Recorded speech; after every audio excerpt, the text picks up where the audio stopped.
imaginary again, and I would have to throw this baby down. Even that creates emotion in one person, in myself right now, that is beyond my wild imagination. No matter how much I use my imagination, if you said to me, just do the gesture of just pretending, as people like to call acting, pretending, this is for everybody to understand, that I am throwing this baby down on the floor.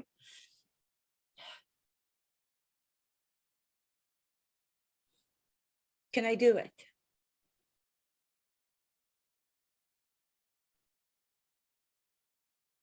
Can I do it?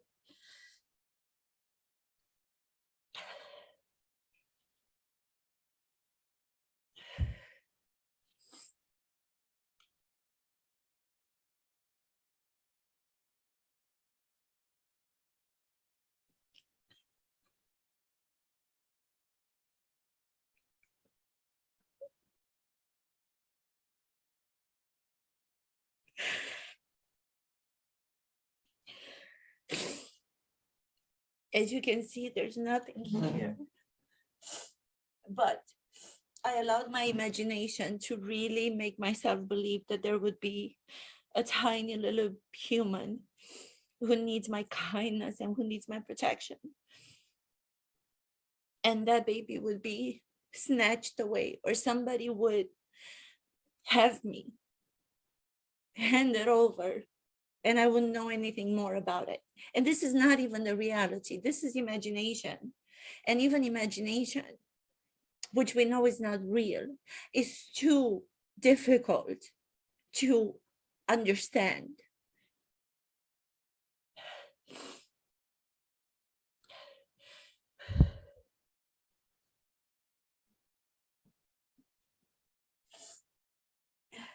Can I let him go? Can I let him go? Can I let him go? Can I let him go? Can I let him go? Can I let him go? Can I let him go?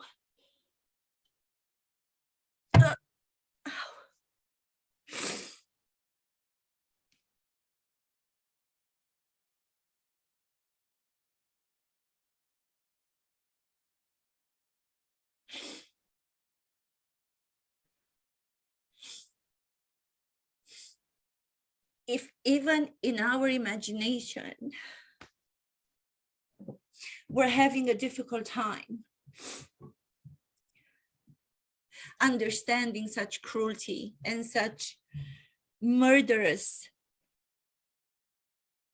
atrocities, how can we stand for what is happening to the children and to the civilians in Ukraine?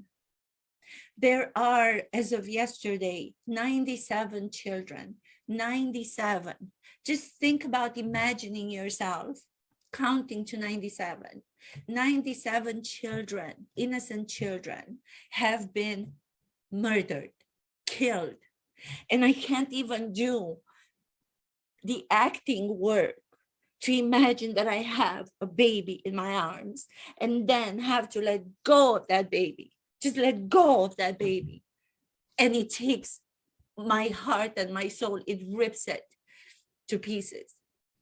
How are we to stand back in our times and watch the atrocities that are happening on television and not come up with different solutions for such murderous killings of young, innocent children to not happen ever again? I am so inspired by President Zelensky, and I know that I've done some of the latest episodes about him because it's linked to the acting. It is linked to what the podcast Hey Stella is about. To have this hero merge out of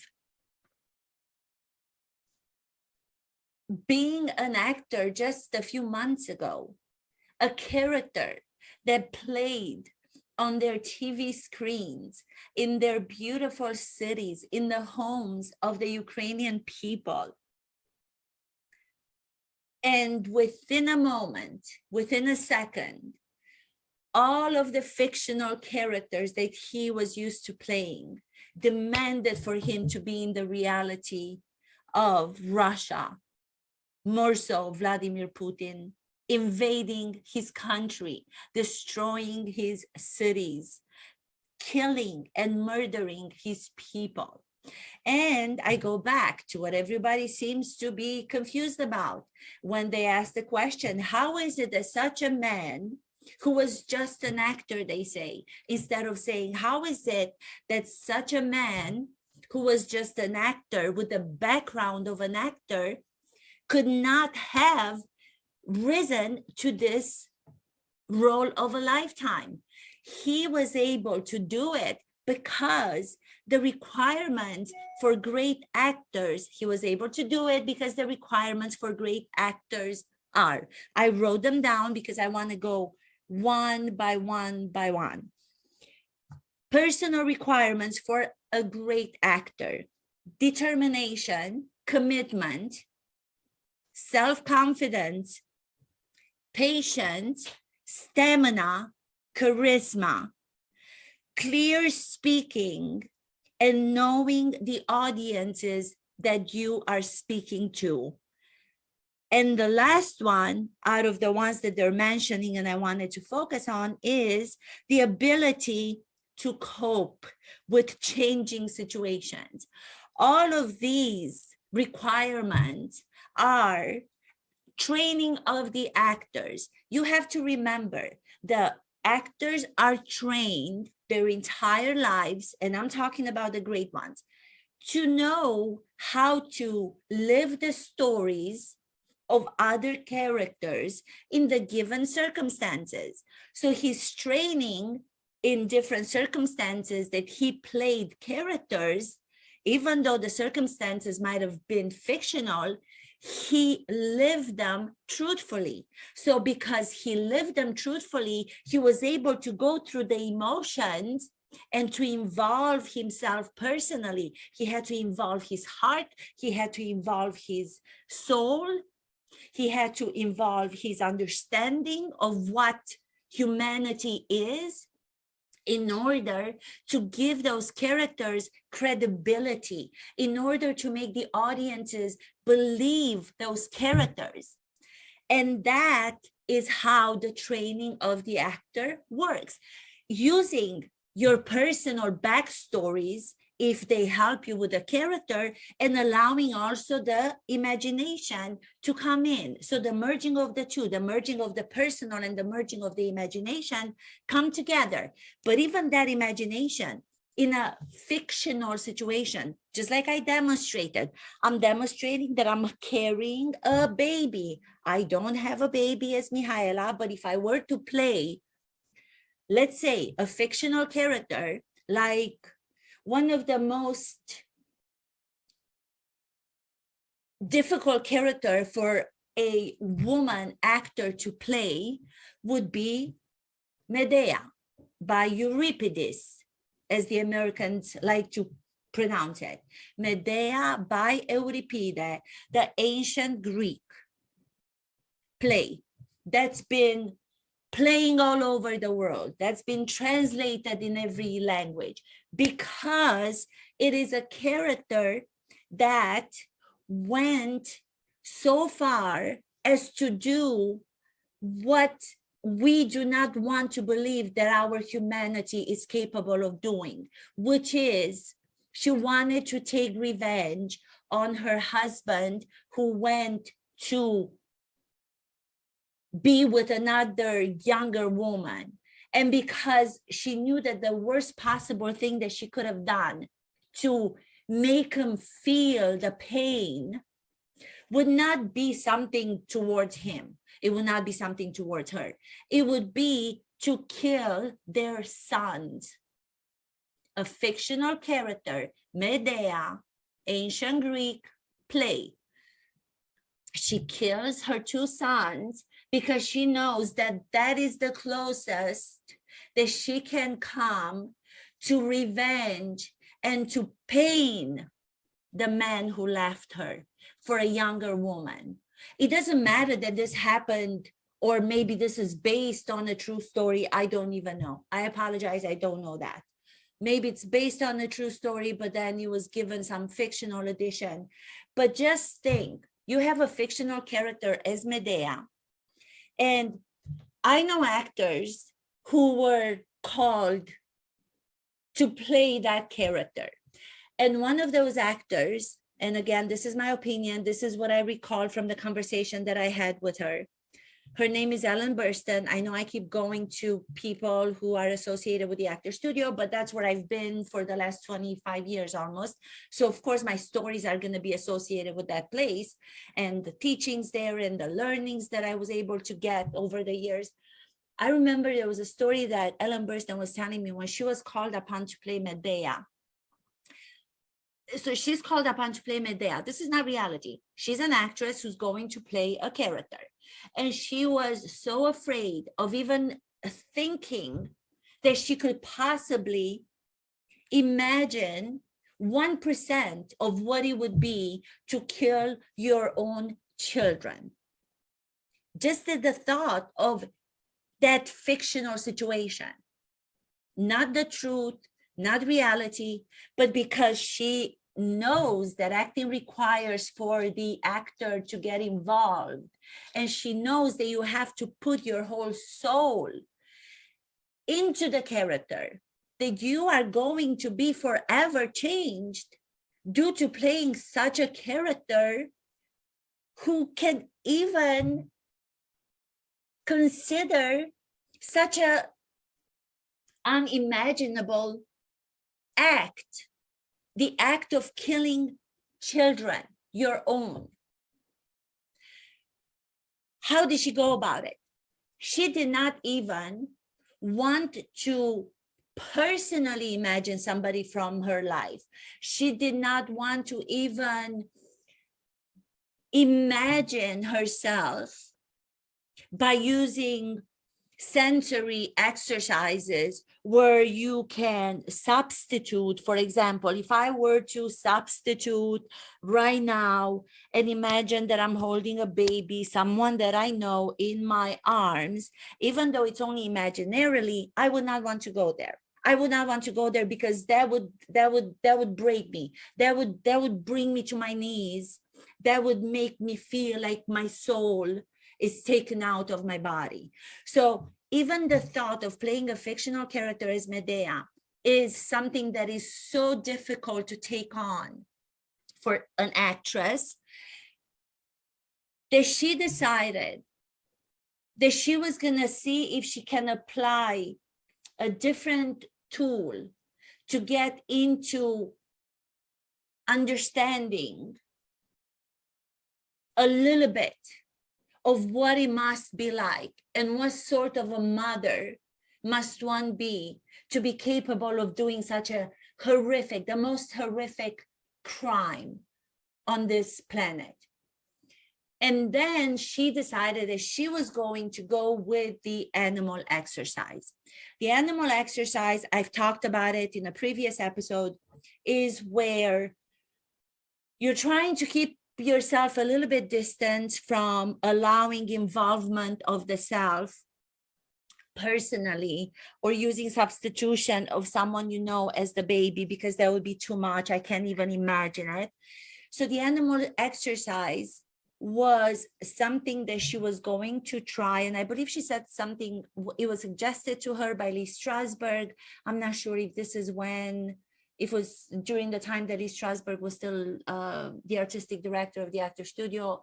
I'm not sure if I'm remembering correctly, but if I'm not, then I apologize for my remembering of the actual fact. But he suggested it, from what I understood, that she would try to play, to come in using the tool, the technique, the tool, the animal exercise. And she came on stage of the actor studio, and at that time, I believe she was a vegetarian, she was a vegan, something to that effect. And she had placed center stage a piece of meat.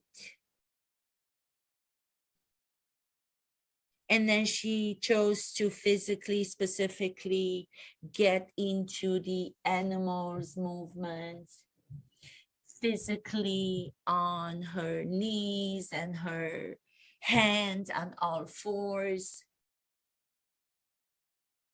Hi, Nelson. It's nice to see you. I haven't seen you in a long time. And by going to the animal exercise, to be able to separate the consciousness, the conscience, being able to separate and put into a different department that which makes us humans aware of doing something so horrible as killing a child would be put to the side, and she would tap into the primal self, that primal self that exists inside us all for survival. So she wanted to go back, take away the humanity in a way, because having the humanity and having the understanding of that murderous act would be too much. And she got into the animal. I don't remember what animal she was talking about. She got into it. She was into it physically, and she felt the transformation of the animal. And the more that she was on the stage and she was going towards that raw meat in the center, smelling the blood on the meat, getting closer to it, she was able to let go for a moment of the mind telling her, you cannot do this to another human being. You cannot do this to somebody who's as innocent as a child. But she was able for a second to just put that to the side, get so much into that survival mode because of the animal exercise, that then she imagined, the only thing that she was able to let herself imagine was not somebody from her life, was not somebody that she knows. She couldn't even go there even after that. But she imagined one of those icons from the church. And I know all about icons from the church because, as you know, I talk about this all the time. My father's a priest, and my mom and my sister and I, we have grown up around churches from Romania, ex-communist Romania, to here in Detroit, Michigan. She was able to imagine one of those angel-like child with the golden curls, with the wings, that the icons in Orthodox churches, Catholic, I think too. I'm not sure if Catholic has those icons, but I imagine the icons. And that's as far as she was able to take it. She could not go any further than that. She was going to use that image from the icon on that stage. She was going to recreate that little angel boy with the golden locks in the hair. And then she took a bat and she started to beat him up.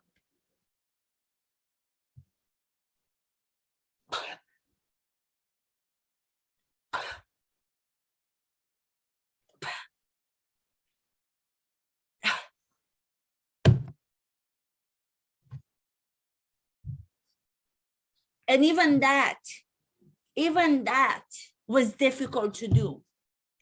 Even getting as close as using an icon instead of using the imaginary baby in your arms. So staying as far as she could away from it, but at the same time, wanting to understand just a little bit of how a mother, such as Medea, the fictional character, could kill her sons, no matter of the pain that she felt when she was left by her husband for a younger woman. So what I'm trying to say is, if we can have a reaction. We have a visceral reaction as actors to something that is imagined. We have a visceral reaction that it's so difficult to take, that will drain you for the rest of your life, that will take so much out of you. How is it possible that we're watching the reality that's going on in Ukraine right now when 97 children have been murdered by Vladimir Putin? How can we just sit and watch that when we cannot sit and watch Medea kill her sons in a fictional situation? I don't know if you guys watched this morning, because there was the address of President Zelensky to the United States Congress, and it was mind-blowing. It was mind-blowing in the sense that this actor, who's now becoming the leader of the globe, who's becoming the leader of democracy, of peace, was able to move those Congress people to tears when they came out on CNN and MSNBC, and they were trying to talk about how it felt watching President Zelensky give the address. These people were holding back tears. These politicians who are humans, like the rest of us, they're humans.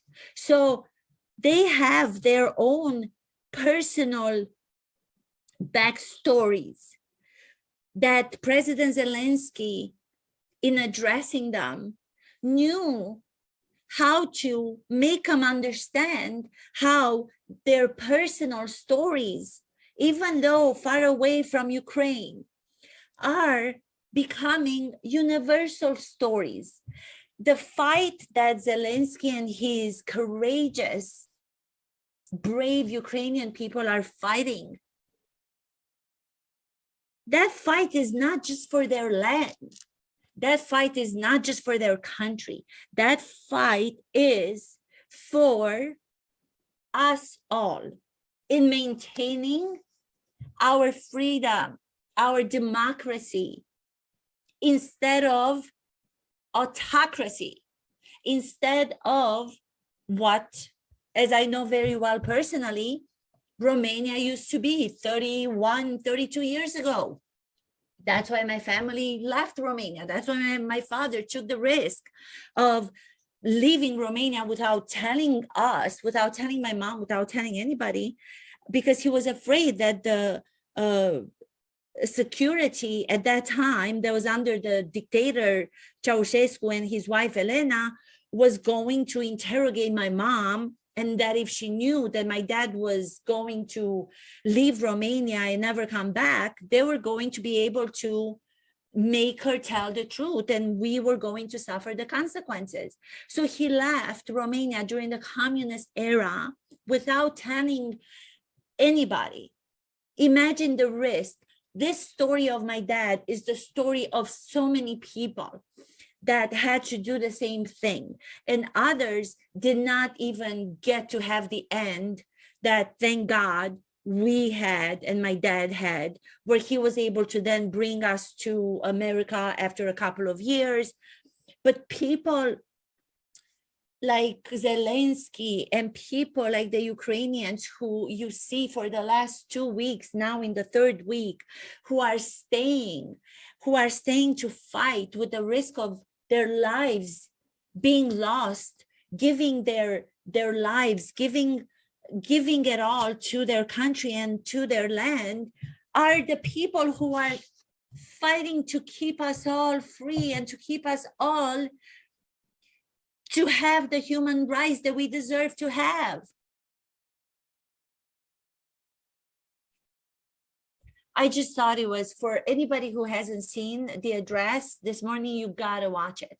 When he was showing the video of the cities, the beautiful cities with people in parks and women and children just living their lives, just like anybody else wishes. They just want to live their lives. And then in the opposite of that, the bombardment and the darkness and the catastrophe of the bombardments on the cities that are now completely gone. And this is happening in 2022. What the world, I thought, changed forever towards a world, a global want and need for liberty and democracy 30 years ago, seems like we're going backwards. We're reliving what all of us thought that was already solved. But you know what's so crazy about the whole situation? Because this did not happen overnight. The fact that Vladimir Putin has the tactics to be able, and he's arrogant, to be able to do what he just did to the Ukrainian people, has to do with so many other things that were happening. And some of the politicians, not just here, but everywhere, were feeding into that. They were applauding him. What a brilliant, bravo, genius, brilliant. Let's tell him how we all are fans, because he's such an extraordinary leader. People are responsible that have nothing to do now in the direct attack on Ukraine, but they're responsible for creating that path for him where he considered himself to be applauded because he was shown by the people, the politicians, to approve of his brilliant leadership.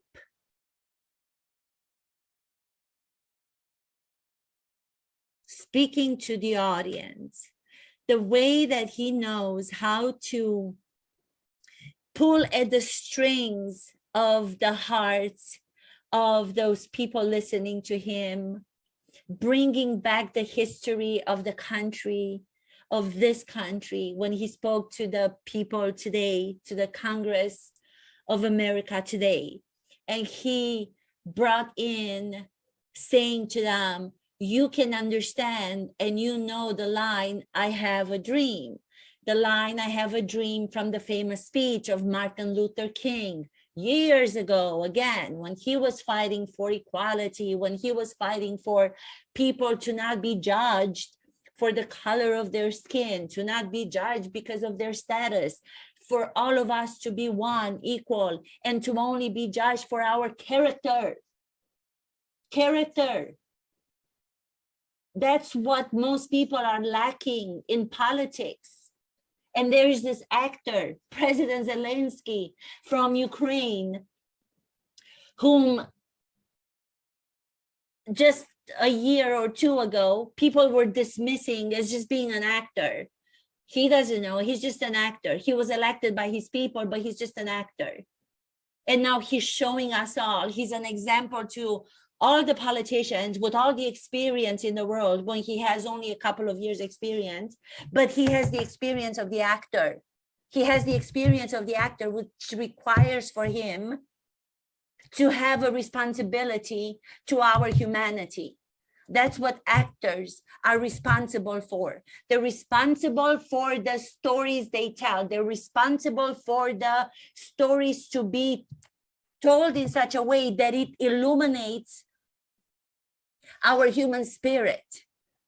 So all the experiences of the other politicians for I don't know how many years, 30, 40, is nothing in comparison to the experience that he had as an actor.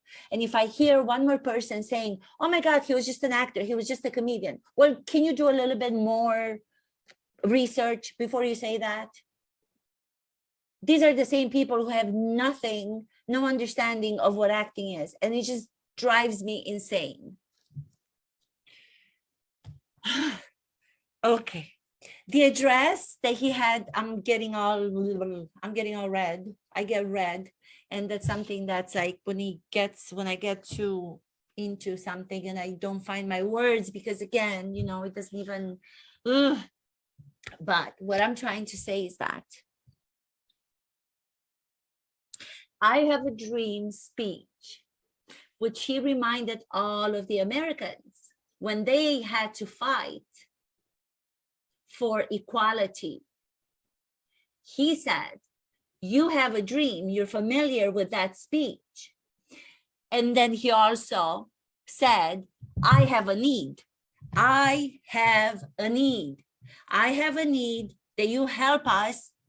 Thank you so much. I'm grateful for everything that you're doing, but I still have a need for more to be done. Close the sky. Just the expression, close the sky. And then you have this little picture of this child that was shown a couple of days ago, where his understanding of close the sky meant that he drew a roof over Ukraine. And he was saying to his mom, if we need to close the sky, Mom, why can't we just build a roof over the country? Build a roof. But he included the sun to be under the roof, because in his little innocent mind, he understood that people need the sun, the light out of the darkness. Subconsciously, he drew that. Tell that little boy why there can be more done to help them, to help the Ukrainians to keep fighting the way that they've been fighting. I mean, is there another example that you can think of a people that are fighting until the end for their homeland, for their homes, for their children's future? I don't. I feel so guilty because I cry, and then I feel I don't have the right to cry because I'm in a safe place. I'm away from all of that. But, watching the geography of where Ukraine is, Romania, where I'm from, is at the bordering at the south of Ukraine. And I spoke to some of the people that I know from Romania, some of the friends and actors that I know, and, they're scared. They're scared because they don't know if this is going to stop at Ukraine. And I just think that it's so valuable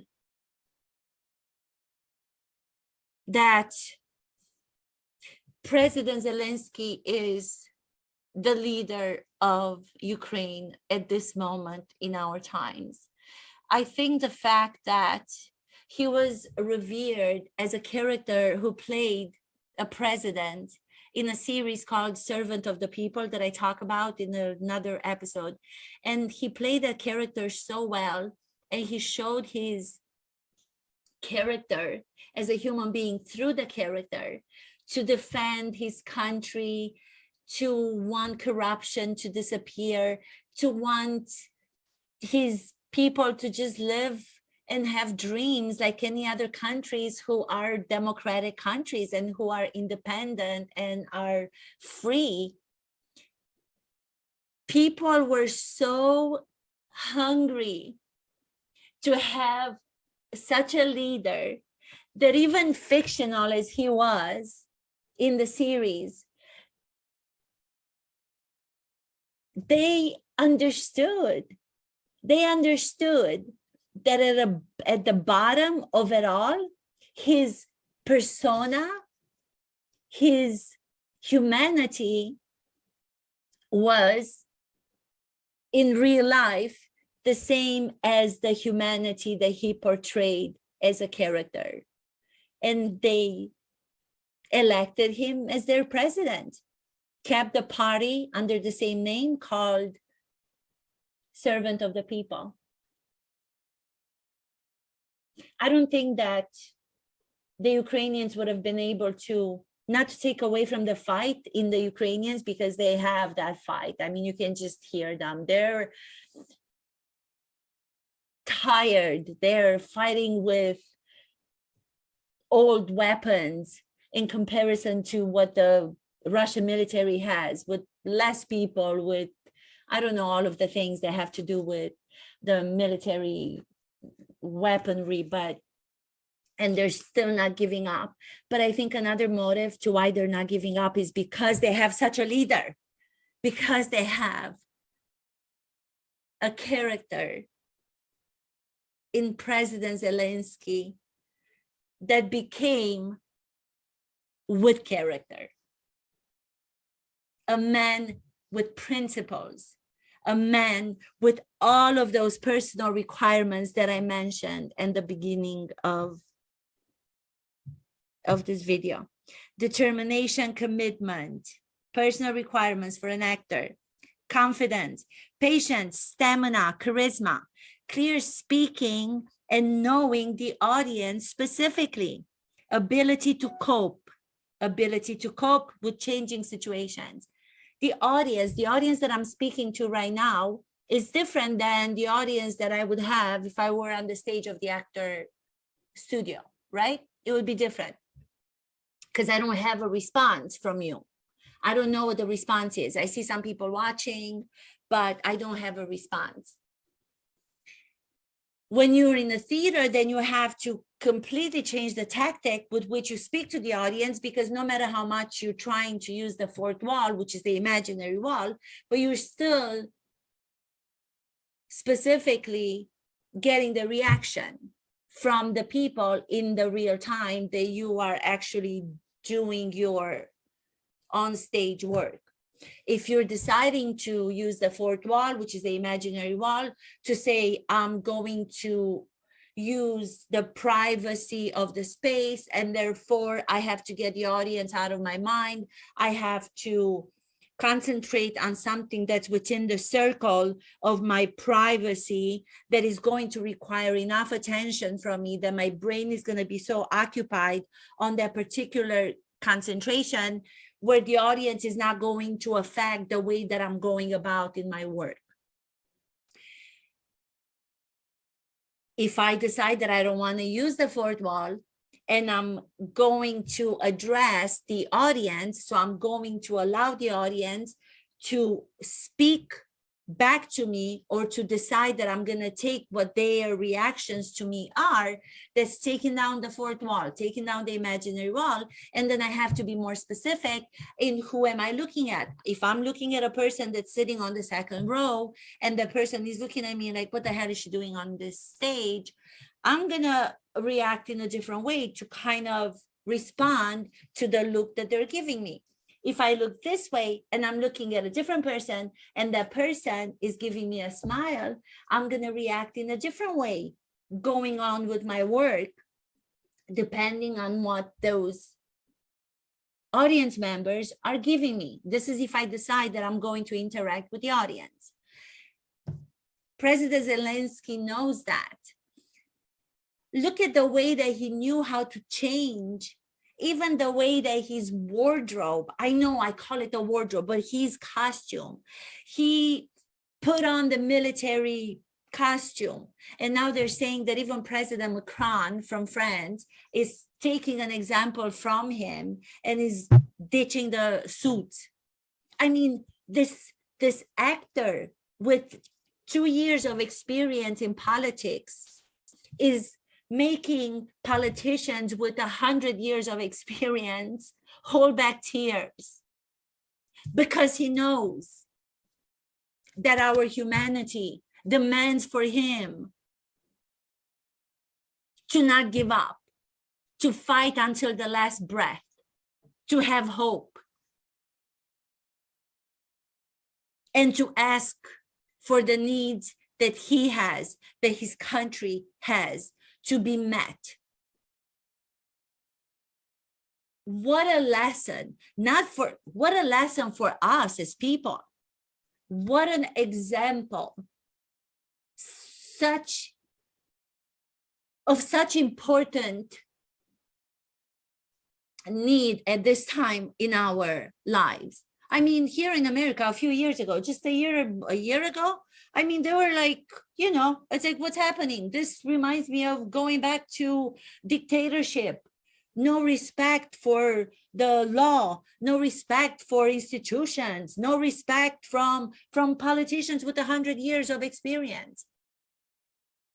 Because they were associating with, oh, why don't I get greedy? Why don't I get more power for myself? That's very dangerous. That's very dangerous when somebody understands that they can do that depending on who's leading the country. Like we had an ex-president who was allowing this to happen. These politicians, they were going like this to the ex-president of the United States.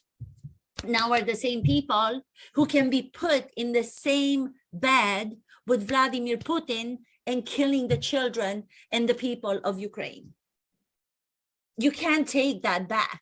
You can't just erase what you did a year ago or 2 years ago to say, I've changed my mind, because you contributed to that which is happening in the present moment. So you have to own it. Own it. Don't come on television and pretend like that never happened. Like, I don't know their names, but because I'm not a politician, I'm not an expert in politics, but they come on television and they're like, oh yeah, we cannot allow this to happen. We cannot allow this to happen. Well, you could have done something about it. When the Democrats were they were speaking out, they were screaming out where what was happening in America could lead to, which is this. If on the other side, the politicians were not going to do something about it, and they still decided they don't want to do something about it. In comparison, they actually were bowing down to the brilliance of Vladimir Putin. Well, keep bowing down to Vladimir Putin. Because now you can't take back all of the things that you could have done. And maybe this would not have happened. When you discredited that Ukraine and President Zelensky was asking for his needs at that time. And he was having to do something else in return in order to get the weapons that he needed to protect his people at the time that he needed those. I don't know. Usually I don't get this crazy. I mean, I don't care that people say like, who am I? I don't even know if people say, who am I? Maybe it's just my insecurity that says that. I am insecure and I have a lot of, but I just want to make clear to people that I am so proud that maybe now when all these other channels are showing the rise of the leader, of the global leader, President Zelensky, from an actor to the leader of the globe, fighting for democracy, fighting for freedom, fighting for our human rights, is an actor. And people will probably understand that actors are not just people who pretend. Because when I hear people saying, oh, why would we want to care about actors and seeing their work? Why do we need to see that? Nobody cares about actors. Nowadays, everybody wants to see reality. They want to see real people. Actors are the most real people of all the real people that you know, because they have to be real in different stories that they're telling, in different situations that those real people may not ever live in their one life. But actors have to live, I mean, there are so many lives, depending on how many characters they're lucky and privileged to play. The responsibility for them is to live truthfully in the given circumstances. They're not pretending those circumstances, they're living them. So they get trained to what it would be like to have the thing inside of you as a mother that's going to allow you to be able to kill your son. Even if we don't, as actors, understand that, and we are afraid to even go there completely. But there's that 1% in doing the work that will get you to a little bit more of an understanding how that's possible, and know not to do it, and expose the ugliness, expose the ugliness of the world, expose it.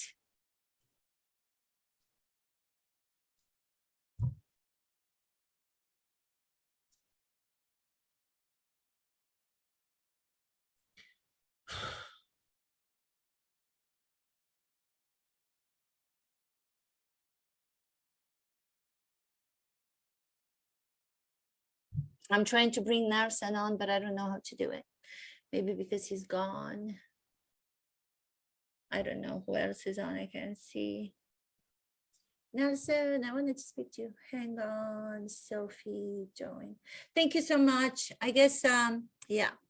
Nelson is one of my dear friends from the actor studio, and I've known him for such a long time, and he's a great actor. So I thought I was going to be able to bring him on, but yeah. Medea, if a fictional portrayal of a woman killing her children is difficult even for an actor to play, how is it possible that we can look at the numbers of children that are being killed for no reason at all and sit back and watch? For those of you who have not seen the address of President Zelensky to the Congress, please watch it. Thank you so much. This is Mihaela.